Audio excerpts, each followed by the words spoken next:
Hey guys, welcome to another Mr. Mutech video. Today I'm going to show you how to make your iPhone flash like this when someone is calling, and let's go ahead and get into it. So the first thing that you are going to want to do to get this effect on your phone is open your settings. So open your settings on your iPhone first, and then you are going to want to scroll down until you get to accessibility. Tap on accessibility, and then you are going to scroll down a little bit further until you get to the audio and visual section.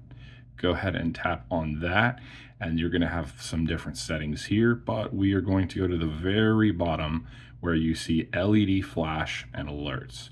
Okay, so once you go there, you're going to see several options. One of these will flash when it's unlocked. If you have that on, then it's going to flash even when you're using your device.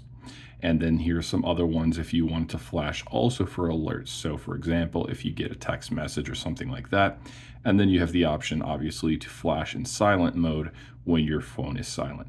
So hopefully that was helpful for you. If so, feel free to like and subscribe and have an awesome day. Take care.